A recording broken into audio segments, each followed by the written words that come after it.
demands justice. I mean, it's unending and it goes on and on and on. Matiangi's rival meetings trigger loyalty crisis within the opposition. When the opposition is fighting, somebody's sitting, rubbing their hands together, smiling in anticipation. I hazard a guess as to who that might be. Political turbulence clouds Gachagwa's path. Does it though?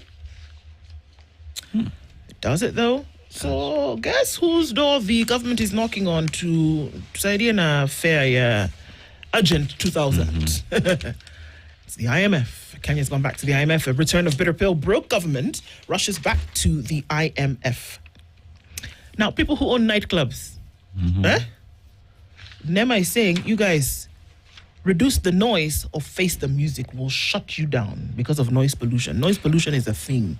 People can't sleep at night because you have your club doing boom twaf the whole night. It's about time. What's your threats? Go shut them down. Go shut them down. Tell us. We've shut it down. Yeah.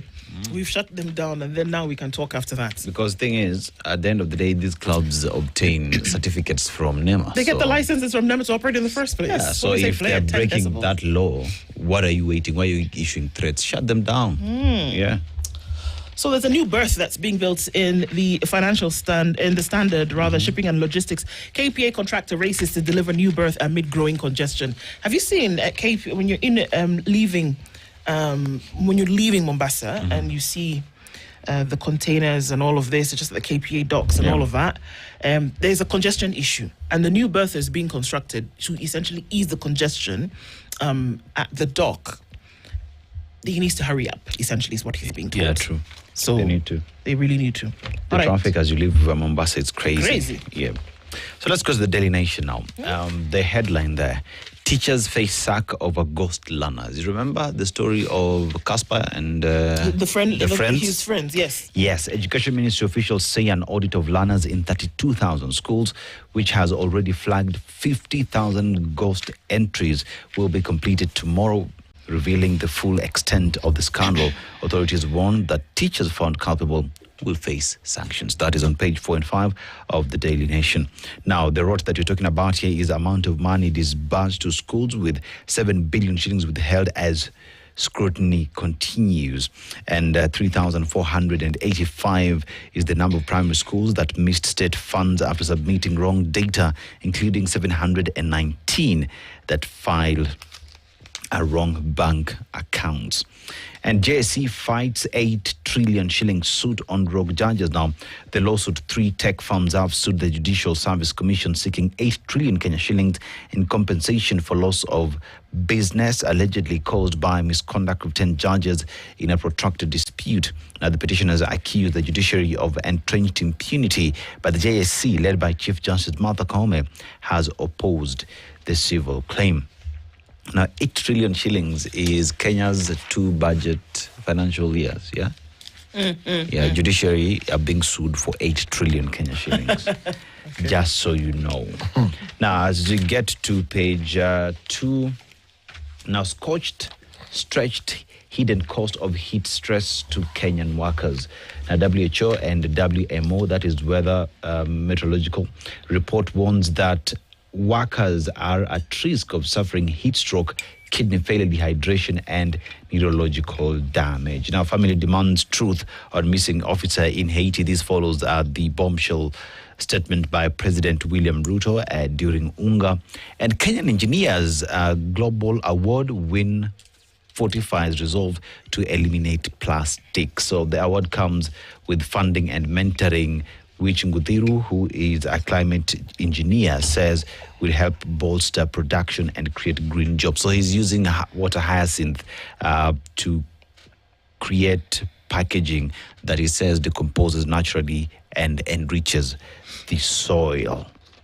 Now, Mushai murder, 4 have case to answer. 4 men accused of murdering former Kabete MP George Mushai, his 2 bodyguards and his driver 10 years ago, have been ordered to defend themselves. That is in the corridors of justice. Oh, hang on. Have these 4 accused been in jail all this time? Have they been on remand? I don't know. For 10 years? Because for 10 years. There's so many Yeah, there's so many like YouTube things. I remember there's one famous one that I watched of a gentleman who happened to be a cab driver at that time, right along Kenyatta Avenue. He picked up 4 fellas and he took them inside, I don't know where, Kabete. And from the conversation, it said that, he was actually carrying some of the folks who allegedly took Mushai's life. Mushai's life, yeah.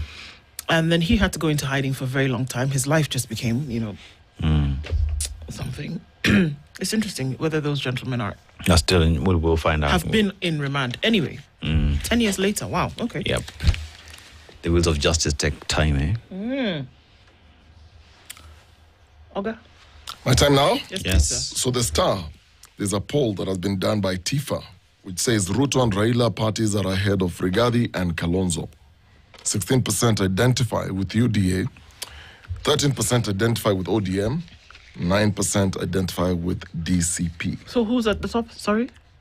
Ruto and Raila parties. Ah, okay. Yeah, they're ahead of Rigathi and Kalonzo parties. I'll get into details a bit later. There's a picture there of grandmothers, Mtumba grannies, that's what they're called. 20-year fight for justice. A photo of... it's a very sad story because Wilson Mitumba Women's Group grannies went to Milimani Law Courts for hearing of their case. Wakafika kotini, there are quite a number. Kambua, their file is missing. And the case has been pending for 20 years. Has the file been missing for 20 years as well? Well, the case has been pending for 20 years. Hearing mentioned in the Songeshwa, tutasikiza kesi February 27th, 2026. Now, the dispute involves, of course, the group and the National Police Service. So, National Land Commission confirmed that the land was legally registered to the women's group, but the matter is pending before the High Courts. So, your guess is as good as mine. Let's go to the inside pages. So, President William Ruto's United Democratic Alliance remains the most popular political party in Kenya, according to the latest TIFA opinion poll. The survey indicates that 16% of Kenyans identify with UDA, placing it ahead of Raila Odinga's ODM. So UDA is more popular than ODM, Okay. according to this poll. Okay. And the Democratic Congress Party, DCP, is at 9%. So they're looking at quite a number of things here. Smaller parties such as the Kenya Kwanza Alliance and Jubilee each attract 3%. So Kenya Kwanza is a party, it's an alliance. That's what I thought. So So can they be put in this poll as well? They can't because it's an alliance of parties. Yeah. well, Azimio coalition, which includes ODM, garners only 5% support, while the Wiper Democratic Movement led by Kalonzo Musyoka stands at 4%. Does Azimio still exist? I thought they pulled the thing. That's what I'm wondering. Smaller parties such as the Kenya Kwanza Alliance and Jubilee each attract 3%, highlighting a fragmented political landscape. Well, if that story is a bit off, or the information for which you're doing the poll in the first place is skewed, so then you have to question the results. Yeah, because question is, are you doing the research based off ODM as a party or Azimio or Kenya Kwanza or Exactly. UDA? Because a lot has changed. From what we know You from know, basic research, basic research demands that the elements that you put in for scrutiny have to be verified in the first place. That how do you say that we're looking at something if that thing doesn't exist? It's makeup. How do you compare one to the other? It's like saying we're doing a comparison of fruits. Then one of the things that you bring into the comparison An onion. is an onion. Exactly. You know, the question also is, who has ordered for the poll? Are Thanks. you the farmer who owns the oranges? Bus. Or the guy who brings onions from Tanzania. We can have a conversation We about can this. actually. Yeah, or the guy who supplies pesticides. So. Hey, exactly. Na wewe ndio unauza pesticide. Kimeeleweka? Hey. You have to ask. So, experts are rooting for lucrative snake farming. Scientists are urging Kenyans, please, please, please, venture into snake farming. Snake. Snake, nyoka. Venture into snake farming. You know, kuza mtumba. You go get bells from Gikomba. Yes, that's an idea. Go get shoes. That's an idea. You want to go to the digital spaces, do some business, do some homework for people in Australia. That's an idea. But they're saying there's an idea here that people are not thinking about, and there's money. And that is snake farming. Yes, Ndu. I agree. You agree? Yeah. Okay.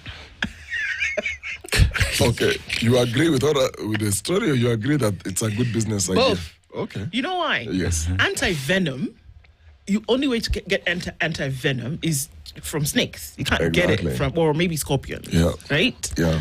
And most times, look at what happens in certain counties. From the stories that we've certain just take Kenya Ukambani, alone. Ukambani, I think it was Garissa, if I'm not wrong.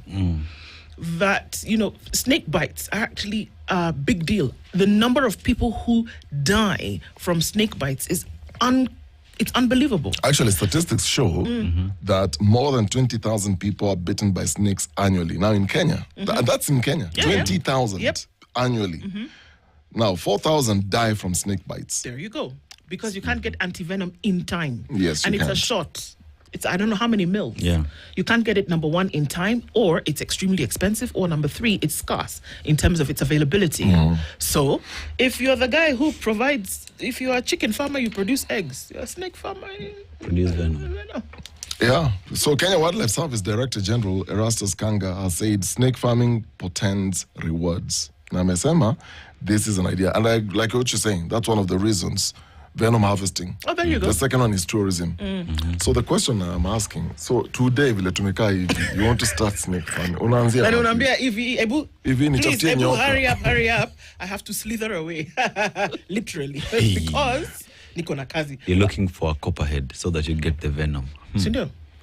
Then you get a call from a friend. Hello? Ni aje, uko wapi? Uko busy? Na feed nyoka.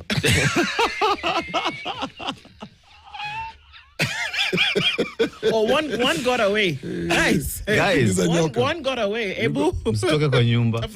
No, you're going to knock on your neighbor's door. Uliona nyoka hapa? Kuna nyoka ya black. Umeiona? Tembea around. Some things, whereas they could make a lot of money, you have this. But then again, disabuse I'm ourselves. just looking at it in terms of what kind of, how professional do you get to be for you to get into this? Because not just anyone, again, can get into snake No, well, farming. anyone can, according to, because they're saying they're rooting for this business venture. So they're encouraging people to do this business. how do you do and it?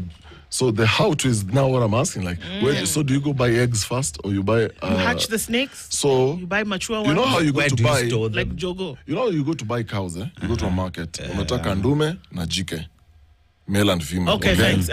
So for snakes, so how How do you even tell You the will judge? have one Taka- that is pregnant, about to lay eggs.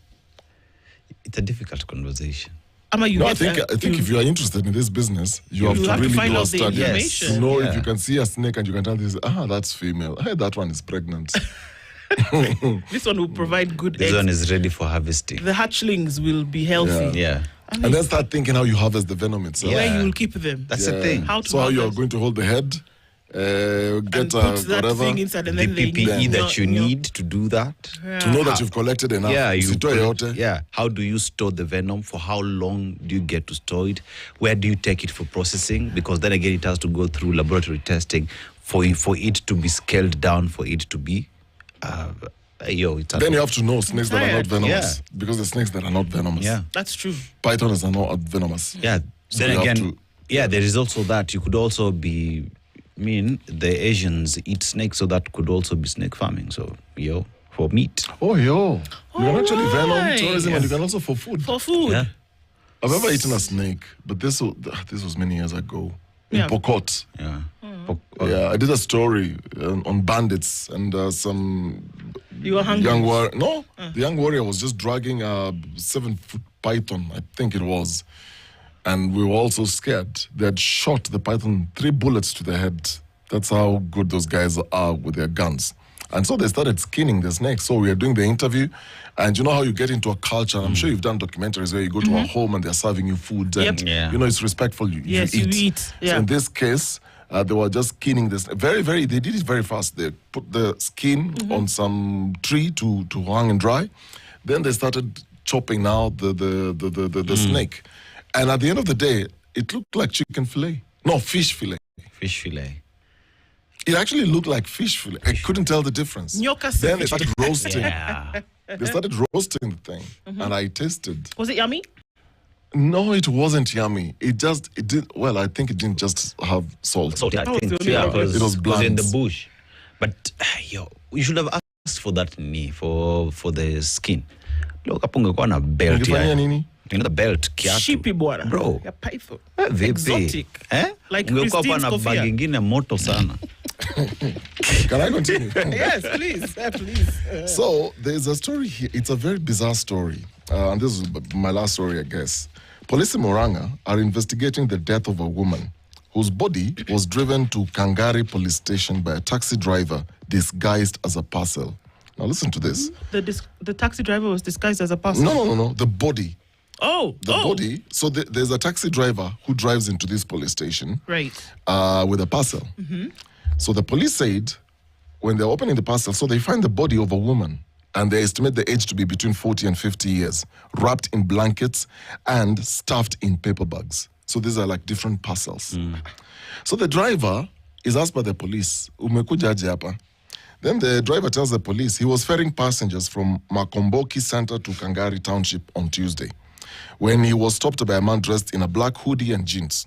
Now, this man allegedly asked him to deliver a package to Kangari stage, claiming someone was actually going to be waiting for that package. Akaweka parcel kwa boot, gave the guy the money. So, the guy went to the bus stop. The guy paid in cash, said, "I'm giving you money up front, you go drop this mzigo kwa hiyo stage, kuna mtu anangojea." And then he pretended to call the person to receive the message. "Oh yeah, I've given the mzigo, you ngojea, the gari ni white, blah, blah, blah, blah." Okay, fine. So the taxi driver reaches Kangari. No one showed up to collect the package. He didn't get the number of the guy who gave him the package, by the way, remember.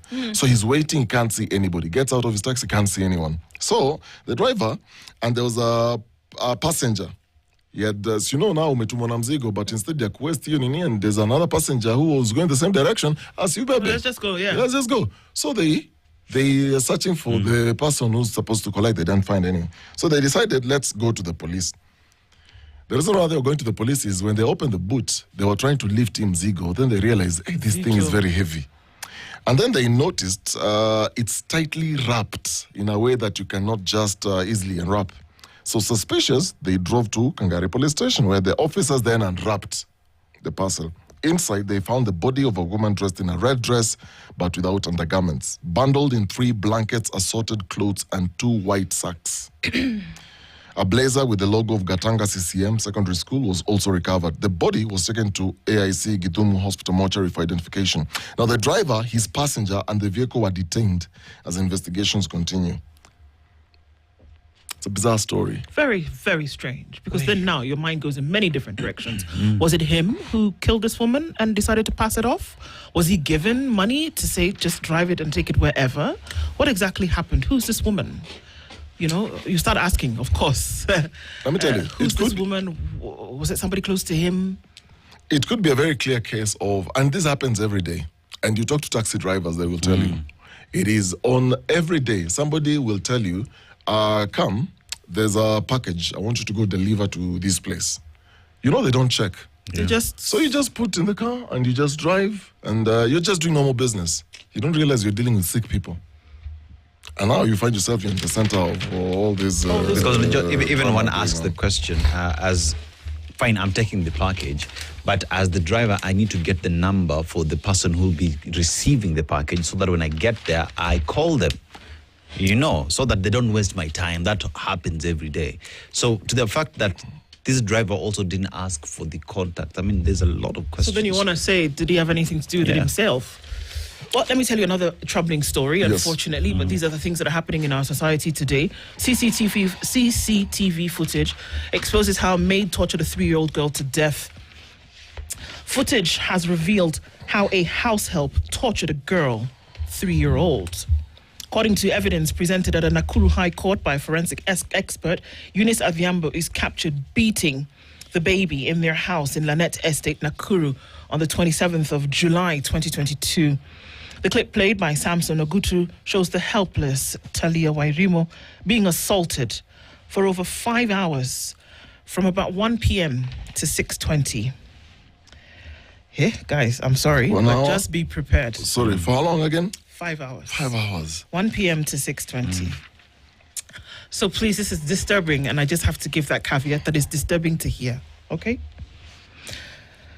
The camera captures Adhiambo going to the kitchen garden, picking up a pipe, and returning to the house to beat up the baby. She later throws Wairimo outside in the rain, hitting her head, and locks the door. At around 4 p.m., she removed her clothes and started beating her inside the kitchen. The child was unresponsive. 1 hour later, her cousin arrived from school. The nanny handed over the pipe to them, and they continued hitting her. This is what Ogutu told Justice Samuel Mohochi. By 6:20 p.m., the girl was unresponsive. The nanny is captured giving her medication, dressing, and going to hospital. Wairimo was under the care of her aunt, Cecilia Nyambura, who hired Adhiambo. The baby's mother, Bendeti Wajiro, testified that she was away in Kiambu taking care of her sick mother when she learned of her daughter's death. January 9th, 2022, I handed my daughter over to my sister, who would remain with her until I am stable. We had 2 children, aged 9 and 6 then, and a house help, so I knew it was ideal for me. 27th July, 7 p.m., she received a call from her sister informing her that her baby had collapsed and had been rushed to hospital. I traveled to Nakuru and learned that my daughter has died. She was buried on the 30th. August 1st, her brother-in-law said, while reviewing CCTV footage, stumbled upon a clip that showed the baby being tortured. I was tormented seeing the nanny strangling the child in the sitting room, hitting her with a pipe all over her body, stripping her naked, before tossing her into the rain. Wajiro reported the incident at the Lanet police station, prompting the arrest of Adhiambo on the 3rd of August. A post-mortem conducted on the 11th confirmed that the baby died as a result of torture and strangulation. A minor who witnessed the incident told the court that when she arrived home from school, she found Wairimo lying on the floor outside the house and was being rained on. She was lying face up, sprawled and naked. I carried her into the house where I found Odi Adhiambo, who instructed me to lay the child on the floor. I did not ask why the baby was lying outside and without clothes. While I was going to change my clothes, our nanny forced me to take a pipe she was holding and hit the deceased. I refused. The nanny had the habit of beating up the baby whenever she wet her bed. Remember, she's 3. She explained how the woman forced her to beat the cousin even as she lay unresponsive. She told my brother to go to our neighbor's house, saying she was going to take Talia to the hospital. She came back weeping and explained that my cousin had died. We waited for my mother, and we were told not to tell anyone what had happened. The case continues on the 22nd of November.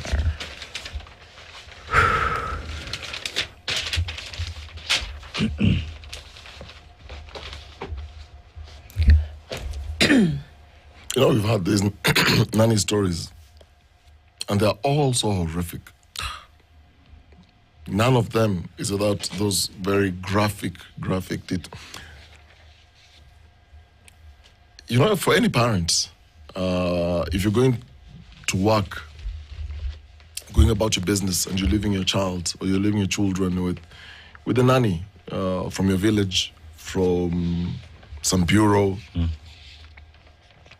it's difficult. You actually pray and hope that when you come back home, everything will be in place. This is somebody who's very, very sick. She's sick. She is. Well, obviously. You know, you can beat a child, they slip, they fall.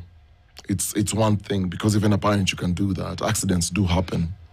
There is room sometimes where somebody can be negligent. This is none of those things. No, it isn't. Yeah. This is a question where you are a tormentor to a 3-year-old, and so you decide you're strangling. How do you even wrap your hands around the neck of a 3-year-old? How tiny is that neck that you would strangle and see this child struggle to stay alive? And then you strip this child, you hit this child with a pipe, you throw this child into a rain. Look at the progression of this madness and the wickedness. Somebody's not okay. You're the spawn of Satan. I'm sorry. Yeah, no, you're actually, I'm not demon. sorry. I'm not sorry. You're the spawn of Satan. Let me tell you, I always say this. There are times you walk around these towns, these cities, you walk to the workplace, the people in skirts, the people in trousers, the people who look like women, the people who look think like they're men. humans. They're not human beings. These are human demons Yeah. living inside people. And so the call here is it's just praying for discernment. You need to that know if who you you're have bringing your into nanny, your home. you have to really know. Who you're bringing into your home. And you Your have to children. be, let me be honest, you have to be prayerful. True. You have to be prayerful. You have to have discernment. You have to ask for that so that you're able to see the signs that things are not okay. Things are not okay. And then I think as well, as the brother-in-law was reviewing the footage, so there is the understanding, I could be wrong, that this CCTV was discreet. And a conversation with security experts say, have it well known that your house is under CCTV surveillance from the word go. I have a camera here that is looking in my house. If you want to work here, know that I will be watching surveilling you and I'm watching you. That way, someone from the word go will always know what to do and what not to do. But if you have it hidden, by the time you're realizing what has happened, it's too late. I mean, it's a debate. It's a debate, and so what if this maid finds blind spots? Yeah. Decides, okay, so you've covered the house with CCTV. But here you Well, can't I'm going see to go me. outside. You can't see me. So whoever's evil intentions, they will always find a way of doing something. So they will realize, okay, so you're watching me in the kitchen, you're watching me in the living room. You can't see me in the backyard. So Yeah, okay. you can't see me in the bathroom or in the toilet or the backyard. They will try to figure. So it's Catch-22. it's one of those conversations where it depends. Do you want to reveal it? Do you want to hide it? Now imagine if this one instance that led to the death of this baby was captured on CCTV. What other incidents? What other incidents are happening where there's no CCTV? Yeah. My God in heaven. And I think as well, how often do we review the CCTV footage is another question. What's Because happening to remember what children? the young one said, the cousin, that the nanny was fond of. That means it's something that had been happening. Perhaps the CCTV footage was not being reviewed. So then again, brings us to how involved are we, and what is happening to children, babies that you don't know, and you come back and the nanny will pretend like everything is okay. What's happening to children? That there's injury unexplained. What's happening? Our society is diseased. I'm telling you. You know, there's something you said in our time that you'd come home. You want to have a conversation with your children. You want to observe them, observe how they're behaving around the nanny, how they're greeting you. Look out for any marks on the body. You know, there's situations where people don't even know whether there's a mark kwa elbow. They will come find out a week later. By the way, what happened here? So because people don't have time to really watch out for the signs, then... Or you walk into the house and the child all of a sudden becomes clingy and doesn't want to leave you. Question is, there's something going on. There's something going on. That's where we are, guys. That's and sad. this we are living in a diseased society. Another day will provide us a conversation around some of the things that actually happen under the cover of darkness and how we need to call these things out. It's 7 o'clock. We're going to come back and start off with that story where many of you are asking the questions this morning. The two boys in the video that essentially seemed to defame the Kenyan flag, their arrest has been ordered for by the CS Interior, Kipchumba Murkomen. And let's see what happens with that story. We'll talk about that when we come back. Good morning. It's 7 o'clock. The latest news from around the world. This is the Situation Room, the only way to start your day.